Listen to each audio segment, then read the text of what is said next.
Assalamualaikum warahmatullahi wabarakatuh. Alhamdulillah, Allahumma sholli ala Rasulillah. Sahabat semuanya yang dimuliakan oleh Allah Subhanahu wa taala, kita melanjutkan kajian kita di dalam kitab Fathul Qorib. Sudah sampai ke pembahasan macam-macam dam. Macam-macam denda yang wajib di dalam ihram.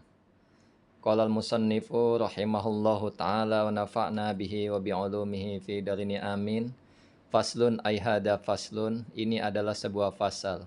Fi anwa'id dima'il wajibati, di dalam macam-macamnya dam atau denda al-wajibati yang wajib apa dam fil ihrami di dalam ihram, bitarki wajibin dengan meninggalkan perkara yang wajib, au fi'li haramin atau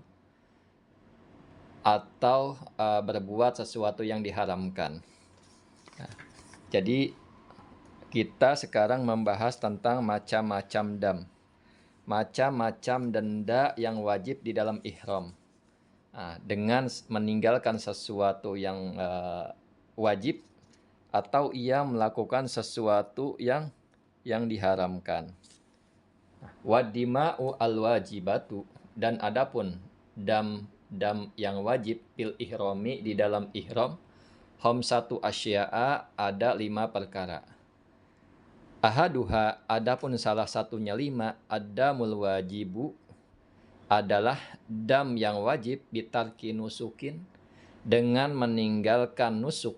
Maksudnya meninggalkan perkara ibadah haji, meninggalkan perkara yang diperintahkan, maksudnya bitarki ma'murin bihi, meninggalkan perkara yang diperintahkan dengan perkara, katarkil ihrami, seperti meninggalkan ihram, minal mikot, dari mikot. Nah, yang pertama adalah denda atau dam yang wajib karena ia meninggalkan perkara yang diperintahkan, seperti meninggalkan ihram dari mikot. Niat ihram itu wajib. Niat ihram itu rukun haji. Namun ihram dari mikot adalah wajib haji. Tatkala seseorang meninggalkan ihram dari mikot, ihram semestinya dia ihram ambil mikotnya di yalamlam. Kemudian ia lupa sudah melewati yalamlam. Artinya dia tidak melakukan ihram dari mikot. Maka orang seperti ini adalah kena dam, kena denda, karena meninggalkan wajib haji. Nanti dendanya atau damnya akan dirinci setelah ini. Wahwa, adapun damu, adapun ini dam, ala tartibi, adalah atas tertib. Fayajibu, maka wajib, awalan, pertamanya, bitarkil ma'muri bihi, dengan meninggalkan yang diperintahkan bihi, dengan perkara, dengan syatun, maka wajib apa? Syatun adalah 1 ekor kambing. Tudazi'u, yang mencukupi apa syatun, fil udhiyah, di dalam udhiyah. Jadi langkah pertamanya atas tertib ini, dia wajib menyembelih seekor kambing yang cukup dijadikan untuk sembelihan hewan kurban. Artinya kalau harus sehat, harus memenuhi cukup umurnya dan sebagainya. Fa'in lam yajidha, jika tidak mendapati ianya orang hak pada satun, pada kambing, aslan sama sekali, awwajadaha, atau mendapatinya siapa orang hak pada sembelihan, pada satun, bizyadatin, dengan tambahan, ala samani misliha, atas harga semisalnya syatun. Jadi ibarah ini menjelaskan jika ia tidak menemukan sama sekali kambing, dan yang kedua ia menemukan tapi harganya mahal atau terlalu mahal. Misalkan normal harga kambing 3 juta, namun di sana harganya 20 juta. Maka langkah selanjutnya adalah yang harus dilakukan, fasiyamu asyrati ayyamin, wajib baginya puasa 10 hari. Salah satin fil haji, 3 hari di haji di Mekah sana. Tusannu, disunahkan qabla yaumi arafata, sebelum hari Arafah. Fayasumu, maka berpuasa ianya orang sadisa Dzulhijjati, pada hari ke-6 Dzulhijjah, wasabi'ahu, dan ke-7-nya Dzulhijjah, wasaminahu, dan ke-8-nya Dzulhijjah. Jadi dia puasa 3 hari dan disunahkan sebelum hari Arafah, sebelum tanggal 9 Dzulhijjah, yaitu tanggal 6 Dzulhijjah, 7 Dzulhijjah, dan 8 Dzulhijjah. Wasiyamu sab'atin, dan puasa baginya puasa 7 hari. Idza roja ila ahlihi, apabila telah kembali ianya orang ila ahlihi, kepada keluarganya. Wawatonihi, atau kembali ke tanah negerinya, ke negeri asalnya. Jadi 7 hari di tempat dia tinggal, di daerah tanah airnya maksudnya. Wala yajuzu, dan tidak boleh siyamuha, apa puasanya 7, fi asna'it tariq, di tengah-tengah jalan, di tengah perjalanan. Jadi nggak boleh padanya orang dia berpuasa pada dalam perjalanan. Mungkin kalau sekarang mudah, artinya cukup naik pesawat 7 jam sampai. Kalau dulu perjalanan haji itu lama, berbulan-bulan, maka di dalam masa berbulan-bulan itu tidak boleh dia berpuasa. Yang aturan puasa 7 hari di tanah airnya, dia puasa di dalam perjalanan, maka ini tidak boleh. Jadi puasanya harus di tanah airnya, di rumahnya. Kemudian, fa'in aroda, apabila menghendaki ianya orang al-iqamata, pada menetap, bimakkata, di Mekah, somaha, maka berpuasa ianya orang pada 7 hari, kama fil muharrar, sebagaimana di dalam kitab Al-Muharrar. Jika ia tidak pulang, artinya yang 7 hari ini tidak pulang, dia menetap di sana, dia belajar, dia mendapatkan jodoh di sana, maka 7 hari tetap ditunaikan di Mekah sana. Kama fil Muharrar, sebagaimana di dalam kitab Al-Muharrar. Walau lam yasum, jika tidak berpuasa ianya orang as-salasata, pada 3 fil haji, di masa haji, waroja'a, dan pulang ianya orang, lazimahu, maka wajib baginya orang saumul asyroti, apa puasa 10 hari, 10 hari. Jika ia tidak sempat melakukan puasa 3 hari di masa haji di Mekah sana, karena sesuatu hal yang memang dia tidak sanggup berpuasa, ada ujur yang syar'i sehingga tidak berpuasa, maka wajib baginya tetap puasa 10 hari di tanah airnya.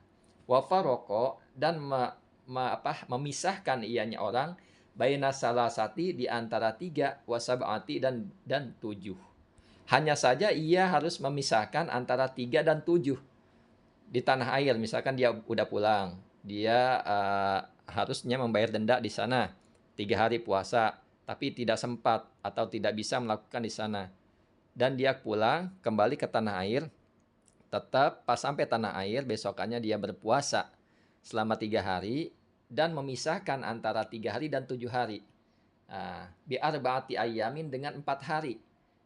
Wa muddati, dan waktu imkanil sairi, memungkinkan perjalanan ilal watoni, sampai ke tanah air. Artinya 3 hari berpuasa ditambah 4 hari, jadi 4 hari enggak sudah berpuasa. 3 hari berpuasa diseling diseling dengan 4 hari dia nggak berpuasa. Misalkan Senin, Selasa, Rabu dia berpuasa. Kamis, Jumat, Sabtu, Minggu dia nggak berpuasa. Ditambah waktu memungkinkan dia kembali. Kalau sekarang mungkin jaraknya cuma 7 jam, jadi nggak terlalu dipermasalahkan. Kalau dulu mungkin sebulan perjalanan, 2 bulan atau 3 bulan, ditambah waktu perjalanan pulang. Jadi ditambah 4 hari, misalkan ditambah perjalanan pulangnya 1 hari, artinya 5 hari. Kalau dulu 4 hari ditambah perjalanan pulang 1 bulan, ya 4 hari tambah 1 bulan, baru dia berpuasa 7 hari. Namun ketika zaman ini sudah ada pesawat 4 hari, ya udah 4 hari, karena pesawat paling 7 jam, 6 jam sudah sampai ke tanah air. Jadi begitu. Jadi 3 hari diselingi 4 hari. Karena 4 hari itu ya di sana, ketika kita di sana pun diselingi 4 hari. Jadi hari Arafah, hari nahar terus hari tasyrik. Jadi diselingi 4 hari. Maksudnya jangan sampai kita berpuasa berturut-turut 10 hari. Diselingi 4 hari. 3 hari, 4 hari nggak berpuasa, 7 harinya terus berturut-turut. Wama, dan adapun perkara zakarahu yang menyebutkan pada perkara al-musannifu, siapa musannif, min kaunid dami, dari keberadaannya dam, al-madkuri yang disebutkan apa dam, damat tartibi itu dam tartib.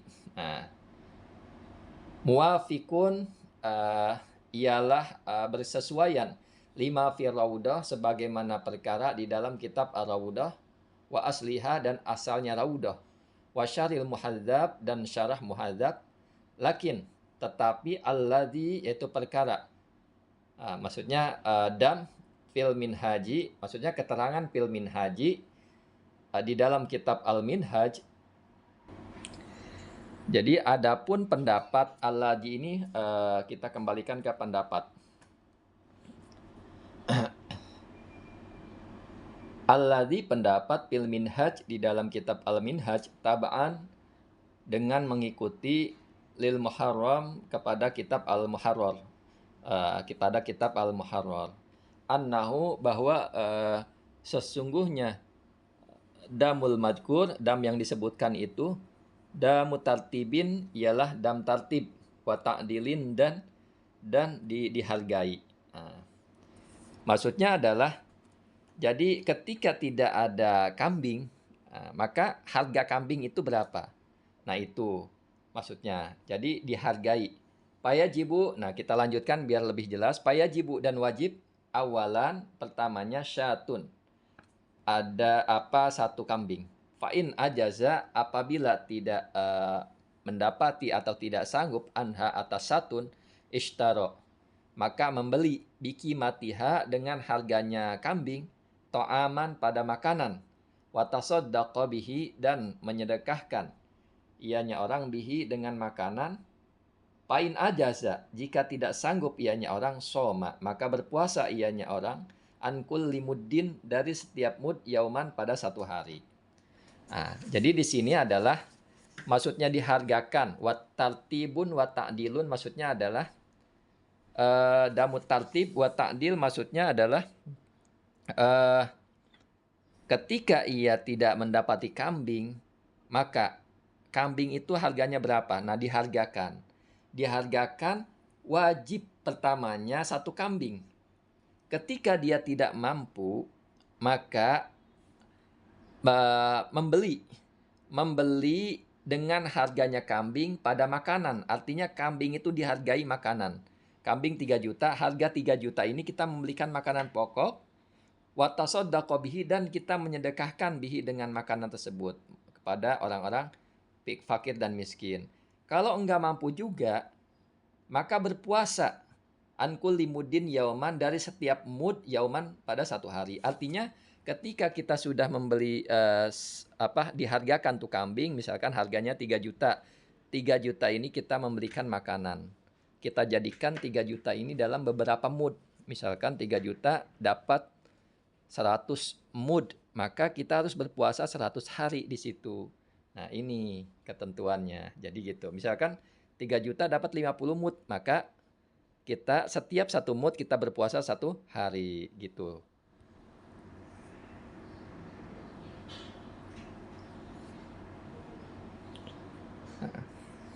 Kemudian